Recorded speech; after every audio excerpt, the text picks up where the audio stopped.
So in today's session, what we'll be looking at is we'll be having a workshop presentation on retail and grocery unified commerce business intelligence. In that now, how do we run your business intelligently? And if you were listening keenly to what Vishal was saying previously, you'd recognize that there's this word, the underlying word in his thoughts and his presentation, and that is the word intelligence. So in other words, the ability to move around as I wanted to locate what's the best route, which is the shortest route, etc. So it's not just about just giving data, but to do it intelligently. And that is where we're recognizing, or it is established, that in today's world, it's not just a matter of just data and using data, but how data can improve intelligence so that you're able to apply efficiency and bring more efficiency and optimization within your organization.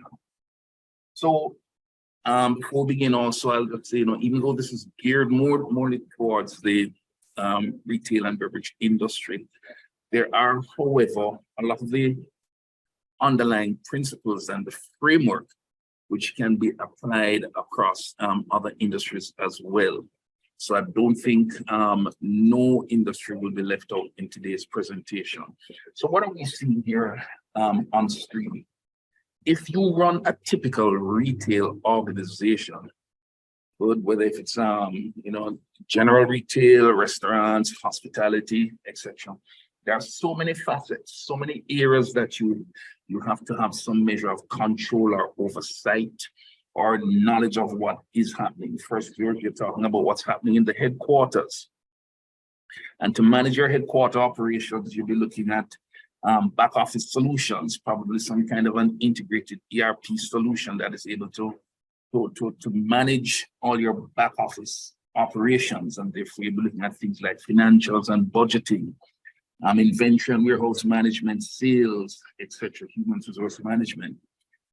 But in addition to headquarters, looking at retail management. So therefore, you're now extending your tentacles and looking at, okay, what are the operations or what is happening within my stores? And in particularly, are you able to see information on your store operations using a point of data entry, which is probably your POS machines? And in managing retail, you also have to look at things like the possibility of prices, offers, coupons, coupon management.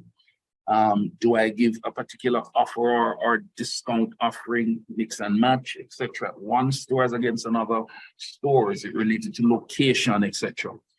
And you would also expect that the issue of things like replenishment, because as you all know, that if you have too much inventory, then there's an issue of like holding costs, etc. So how can you therefore manage efficiently so that you always have your inventory in-house and always on time? You have to look at things like loyalty management, because acquisition costs, as you know, are very exorbitant, and it costs more when you have to regain a customer that's lost, if you can regain them. And the issue of social media, how do you have social media management in your retail management? And even going further, you have to look at things like your stores and your store operations. How do you easily manage operationally? Yes, you may have POS machines, but what about things like other handheld devices? The information you can get from the POS devices. How do you handle things like stock management and transfers? And of course, the customer service. We're looking at the customer engagement, e-commerce solutions. So there are so many areas that you have to take into consideration. And one of the things we're looking at is to see how you can look at reporting requirements, which would now tend to look at things like financial and operational and trends, things that are probably regulatory but also within the context of reporting and analytics from the back office, can you have a solution which is able, therefore, to extend its tentacles to every facet, every area within the organization? So, hence now the need for analytics software. So before we jump in, we therefore believe that these 6 keys or factors or drivers of the benefits of analytics software. In that one, the ability to identify problems rapidly. So therefore, if you're being able to identify the problems rapidly, you therefore will be able to respond more quickly. So therefore, it makes your organization more agile. But we would expect that in using analytics software, you should be able to not only look at problems, but see if the data can actually point you to what are the root causes, because you may find that even though you might identify that an issue exists at point A, you however might see that the root cause of the issue might be at point B. And remember also, your business is an investment. So therefore, how can you improve your ROI, your return on investment, or your ROE, the return on your assets, so your asset to turnover ratio? So therefore, you want to ensure that every investment dollar that you have placed in an asset, that you can maximize your return. I mean, God forbid if one of the things you'd say is, boy, it probably would have been better if your money was in the bank, because you'd earn more interest than actually investing in an asset. But if you are able to use analytics software, in that you're able to bring the level of efficiency and discover root issues and how to be more optimal, then you therefore will be in a better position to therefore improve your asset performance. And then another driver is to accelerate production. So therefore, how can you get the level of analysis that will therefore ensure that you're working as optimally as possible, not just efficiently. And therefore, in optimizing these operations, identifying the areas in which you can reduce costs. And one of the things that this recent pandemic has really shown governments, institutions, companies, etc., is there needs to be, or there needed to have been, a relook on things like mitigating risks against certain risks. We've seen it where during the pandemic, a lot of goods were in short supply, because the actual supply chain would have been disrupted because of the advent of COVID. So therefore, in you being able to integrate information and data from maybe different data sources, it could allow you to put some strategy in place to mitigate against risk. These 6 identified drivers that we have placed here, we believe are the very drivers that can actually justify the use of analytics software because of the benefits that they will bring. So therefore, if we're going to be looking at these benefits a bit further, there are 2 terminologies that we're going to have to probably just clarify, because you'd be expecting that if you're looking at analytics software, there's going to be some level of reporting and metrics or measures. And therefore, the question is, do we measure against KPIs, or do we measure against benchmarking? And we would say that it's actually both. Both are critical to an organization. But what is happening is that maybe there isn't a full understanding of the definition between KPIs versus benchmarking. So when you think of KPIs and the measures that relate to KPIs, and for making sure that we're all on the same page, KPIs meaning key performance indicators. These KPI measures tend to be more internal to the organization. So when we speak about KPIs, we're speaking about general measures that therefore indicate how your facility is doing. in terms of reaching its goals. So you would have set certain goals as it relates to measures, which would help to make you determine what are your areas of success. And therefore, having set these measures internally, you therefore run your operations to determine, are you meeting those internal goals? So those will be classified as KPIs. One example, for example, another is like maybe failure rate. Because if you are able to measure the amount of failure that certain processes or maybe certain production inputs or machinery fail, then you may find that you have a strategy to have a goal that is to reduce product waste. And therefore, by reducing product waste and thereby reducing your failure rate, then you would expect that the benefit would rebound to you having a more efficient operation. So in effect, these measures that you call KPIs, we said they're internal, they therefore give you insight into the effectiveness of you reaching your goals. Now, if you're speaking about benchmarking, however, benchmarking tends more to be external, even though the literature does suggest that there can be internal benchmarking, which more tends to be across like departments within an organization. But while that is acceptable, it is, however, accepted generally that when you're speaking about benchmarking, you're talking now about comparing yourself to others in order to see where you stand, either globally or within the industry. So therefore, there will be these measures which you're able to tap into.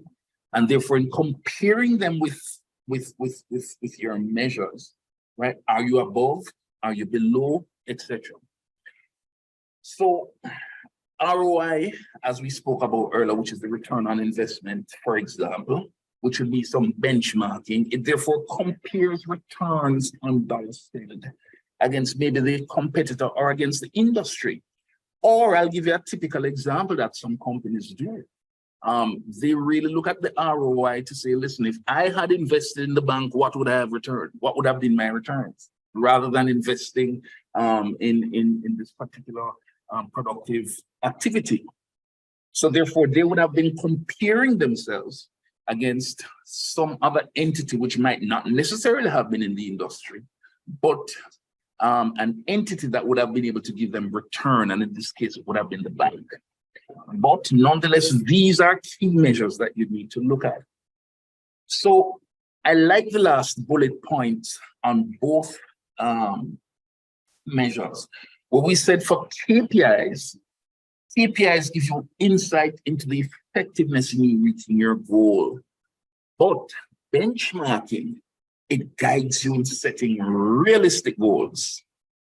So both are key, both are important within organization.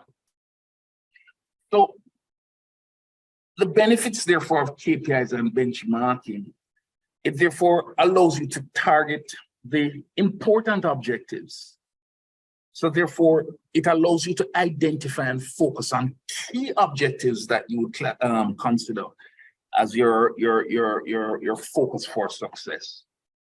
Also, for you to use analytics to continuously measure KPIs and benchmarking.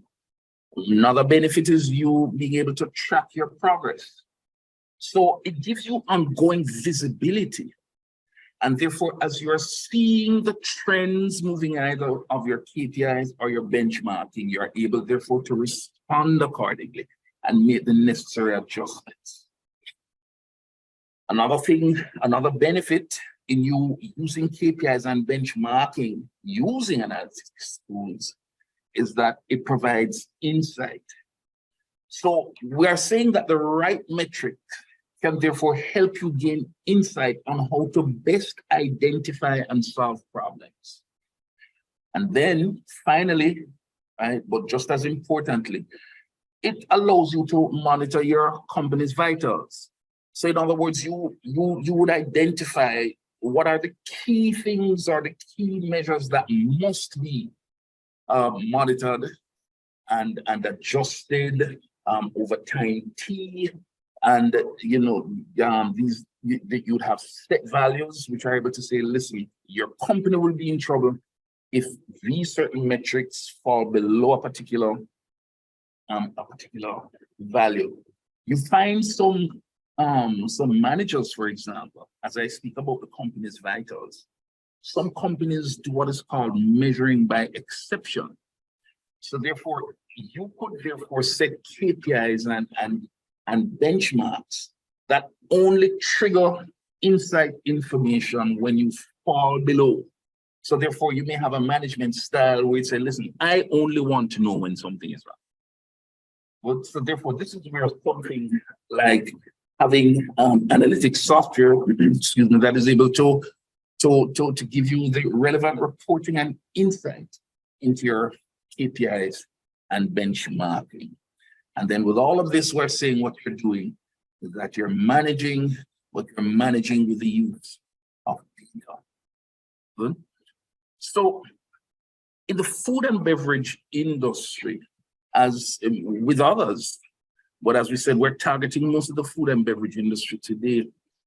You'll find that the key metrics that tend to be used in that type of organization is one relating to, or those measures relating to operating margin. Good. So therefore, in you looking at operating margins, for example, these are really profitability metrics over time. Good. And operating margins usually provide the context for other measures.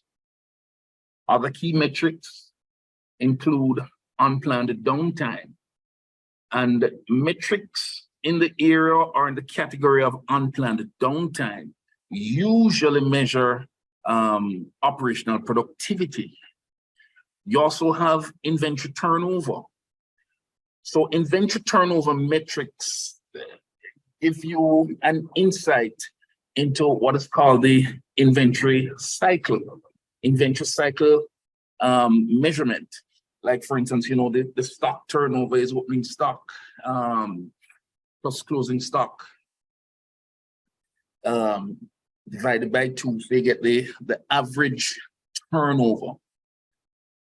You also have what is called the distribution costs. Now, distribution costs tend to be very high for those in the food and beverage industry. Oh, by the way, the formula is really average stock divided by cost of sales. My apologies on the formula for the inventory cycle. So in distribution costs, you are able to position distribution costs per unit dollar revenue. So therefore, you're able to say, for every dollar revenue that you earn, what percentage of it has had to be allocated to distribution costs. And another key metrics in the food and beverage industry is metrics that evaluate or look at days sales outstanding. So therefore, this brings into fore the whole thing of receivables management, right? How well are you handling your accounts receivables and your collections? So these are 5 easily identified key metrics for the food and beverage industry. But having identified those 5, there are others also that are recommended. Social media engagement, for example, employee retention, measures that look at customer lifetime value, other measures that look at customer acquisition cost, and also annual revenue, and also the close rate, how the costs associated with how quickly you're able to close new business. So these are basically the identifiable and recommended KPIs and benchmarks that we believe are key drivers for KPIs within your industry. Because we have to remember, in the end, your overall organizational goal is you want to improve the efficiency right? And optimization. You also want to track your goals. And more importantly, or just as importantly, is to increase the accountability. And then you having all of this knowledge at your disposal and the insight. You can therefore invest in what's working. Now, I would like to just at this time quickly just share some interesting Gartner studies, the results which came out for 2023. So in a Gartner 2023 study, where they looked at mid-sized enterprises, and they classified mid-sized enterprises as those earning between US $50 million to $1 billion annually. They have recognized that the food and beverage industry's 1.7% of the actual revenue spent on IT, and they predict that this increase is going to this will increase in the short term. It is actually in the short to medium term. Now, I need to also state that this would have been in their commentary. They have seen an increase in the IT spend over the last few years. Yes, albeit that we may know that we have factors like the COVID, etc. But generally, there has been an increase, and the question is going to be why. And we will see in the next slide. So food and beverage, just like others, and if you really take a look at the graph, you'll understand why the industries like bank and financial services, media and entertainment, those are bedrock industries for the use of technology and therefore IT spend. So therefore, there's an expectation that those would be higher. But the general trend that they have been seeing over the years, and they have predicted into the future, is that even in the food and beverage industry, there's going to be an increase in IT spend. So that's their prediction. Now, we need to juxtapose that graphic with this graphic, in that they analyzed IT spend by way of product category. And one of the things that is notable coming up in the 5 years up to 2022, there has been a six-fold increase. It could be this area here that is noted in this dark blue. There has been a six-fold increase in SaaS. Now, what is SaaS? Software as a service. So, in analyzing the IT spending by asset class, they're realizing that there's an increase in the expenditure in cloud services, right? Where services are offered in the cloud, a six-fold increase, and that is important. So in us together those two graphics, where one, there is a general increase in IT spend, and it's predicted to continue. Positioned also with the trend over the last 5 years, that there's an increase in SaaS, software as a service, cloud-based service. Study therefore concludes that not only will there be an increase, but the trend towards cloud-related services and cloud-based infrastructure services will therefore increase. So therefore, it leaves now for you a key question as a manager. And it is, how can you therefore capitalize on these trends? Because what we're seeing with the data is now there's an increased use of like data lakes and data repository and other related opportunities, because no longer do you need to be spending internally to put in the IT support systems, the IT staff, the investment in capital intensive investments in IT, in order for you to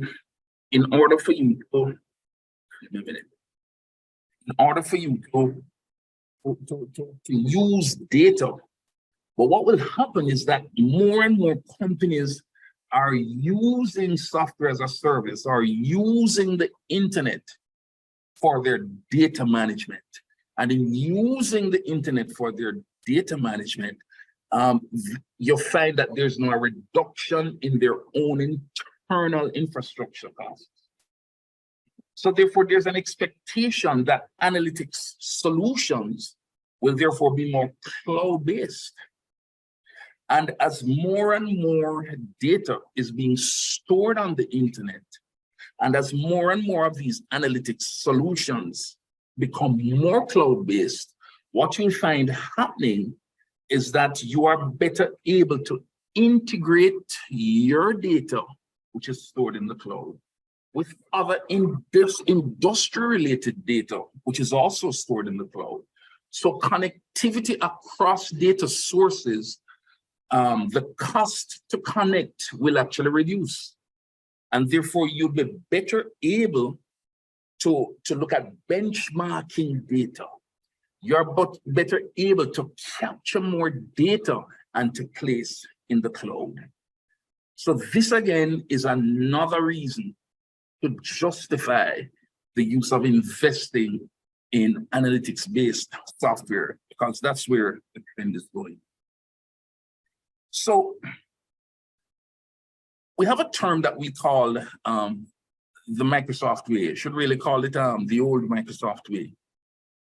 And what the screen is actually saying is that in the Microsoft way, if you should consider, for instance, some kind of an ERP solution, like say Business Central. So therefore, you're able to capture all this data. Your next challenge or your next issue is, what about my reports?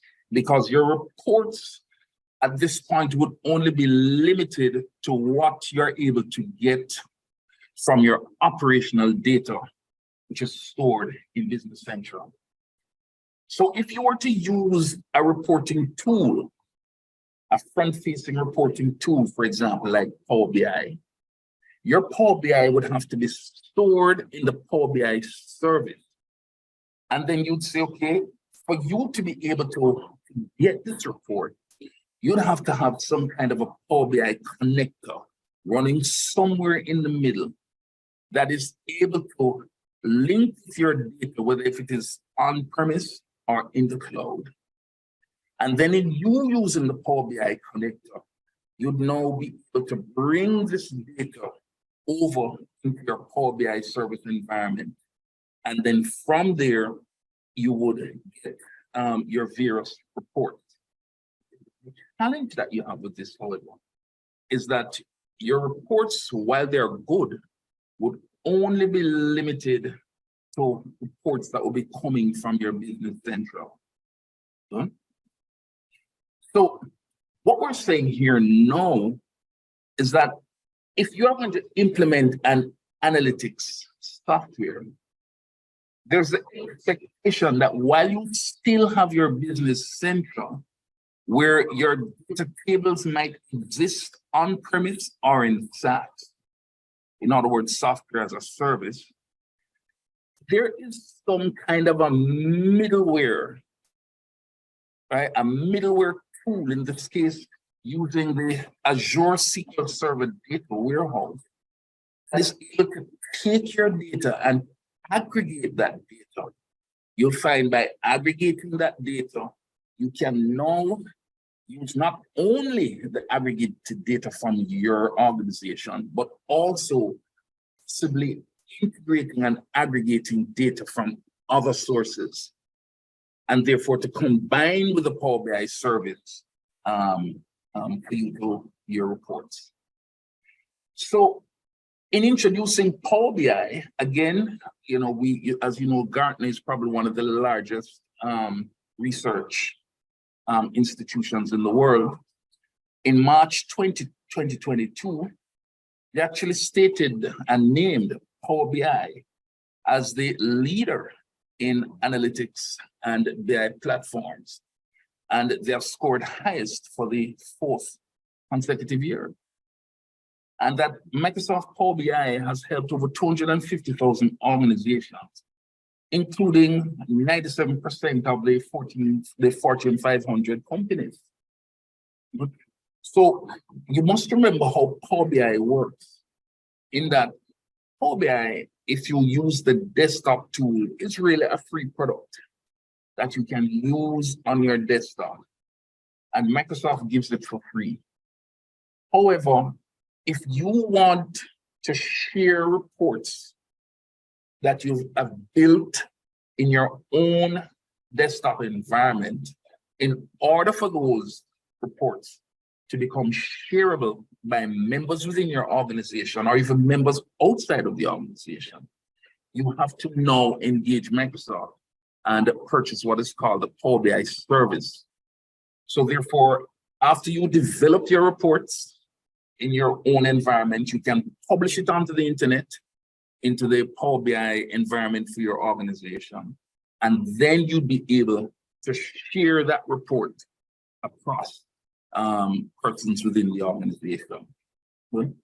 So what we want to show you today is that we have ready for you what we call the analytics for LS Central, and they have what is called reporting packs. So each report pack is really a combination of numerous dashboard reports and dashboard visuals. So there are reporting packs or dashboard visuals that concentrate on the sales using the sales models. There are reporting packs, or there's a reporting pack with about 20 odd different reporting dashboards, where each reporting dashboard has at least 2 to 3 visuals relating to inventory, also supply chain, and also actionable insights. Actionable insights are those reporting packs that allow you to identify key performance metrics or benchmarks. And therefore, it will trigger, these reports will trigger notifications in their reporting visuals whenever some of these KPIs are below or above certain thresholds, and therefore allowing you to respond accordingly. So therefore you can bring more agility to the management of your organization. There's also a reporting pack that is geared towards hotels. And the key thing to note is that there are frequent and constant improvements. And these improvements are being applied to these various reporting packs based on the customer feedback, your feedback, additional things that you'd want to see, or maybe to make some adjustments or give you the ability to move around and do some more customization on your own. Right? And also, there are some industry-specific reporting packs that are currently in development. So here's a typical report.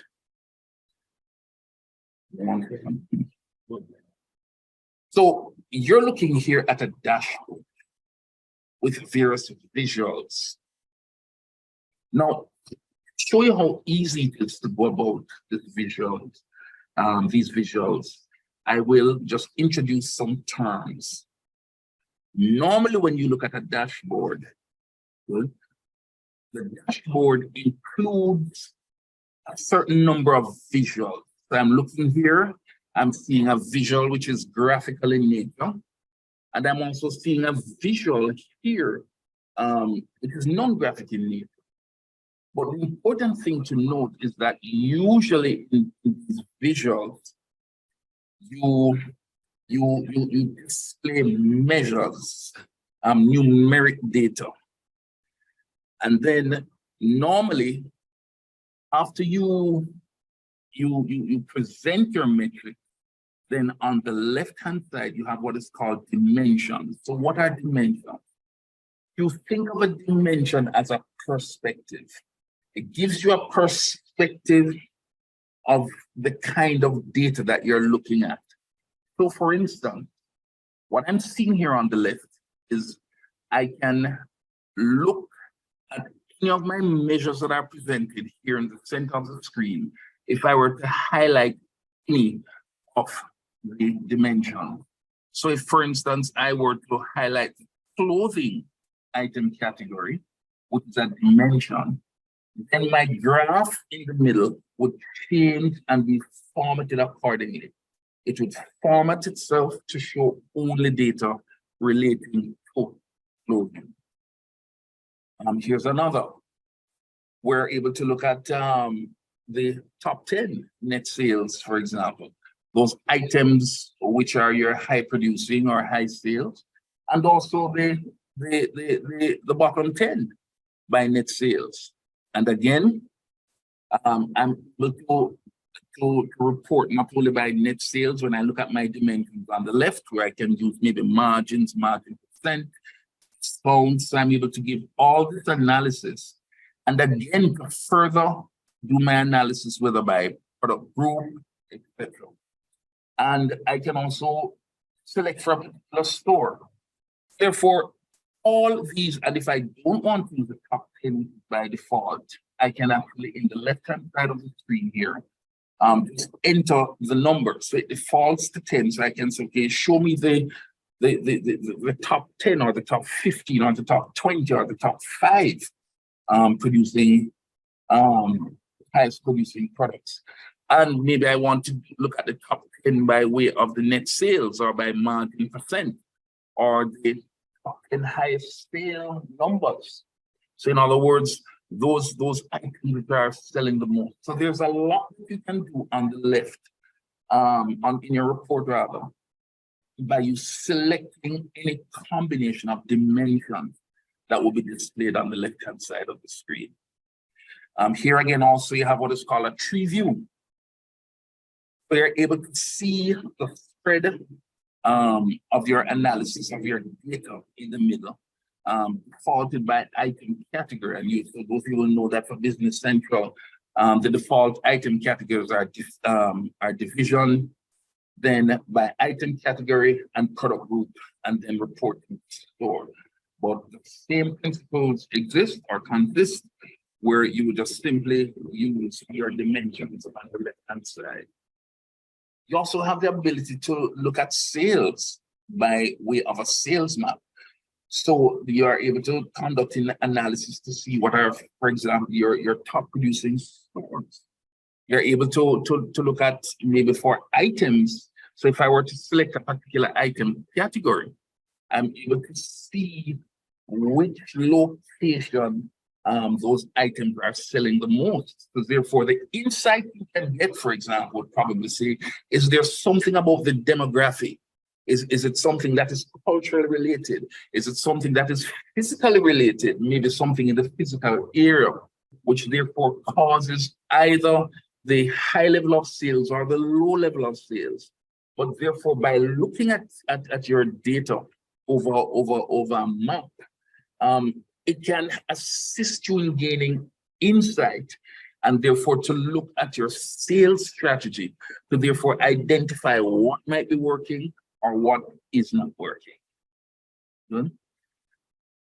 Again, you may remember we said, can you therefore extend it so that you look into your point of sales? So here we're just looking at a simple dashboard, which is able to give us performance at the various terminals. So you can either identify a terminal or identify a store using the metrics on the left. And therefore, it may prompt you to ask a question, why is it that consistently one particular cashier is probably selling more than another cashier? Is it that the one who is not selling as much as the others? Is there something that's relating to trading? Or could it be something relating to her persona? That is her personality. Well, but the fact is, it does provide you insight because it allows you to ask the question, why? Why is this so different? Why is this not following the average, etc.? So therefore, you're able to gain some measure of insight of what could be happening on your store by conducting analysis of your point of sales. And we have what is called, for example, a dynamic list. Now, the dynamic list therefore says you have control. So here you'd have a set of measures on the left-hand side, along with the various tables. So you are able to say, listen, I want to conduct my analysis by reporting store, as you're seeing here on the left. And then within each reporting store, I want to look at the terminal that's also highlighted. And then within each POS terminal, I would need to look at staff. If you were to look at the data in the middle, you'll notice the top level at the tree identifies the store. And then within each store, you can conduct an analysis on the terminals, each of your POS terminals. Good. So as you're looking at each of your POS terminals, you can then say, okay, I would now like to measure maybe my net sales month to date, margin percentage. So therefore, you can select the particular measures that you want to measure, and the system or the report dashboard will create a dynamic list for you on the fly. And this has proved itself to be a very useful tool for many of our customers because it affords them the level of flexibility that maybe other reports do not give them. So at the end of the day, what we're saying is that we believe that in your organization, it therefore needs to be customer-centric.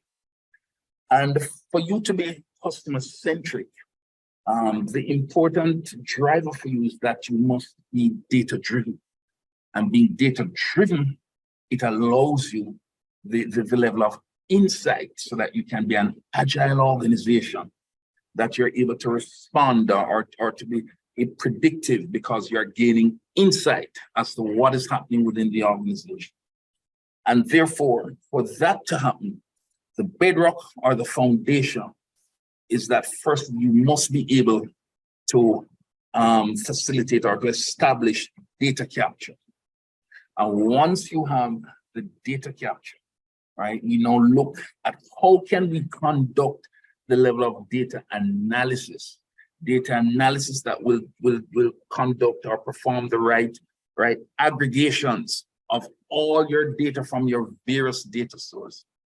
And then once you have your data that you would have brought in an aggregate form for data analysis, you know to set and establish the relevant KPIs and or benchmarks that will help you focus on your customer base, determine your acquisition costs, the customer lifetime values, and also to conduct some analysis on your omnichannel transactions.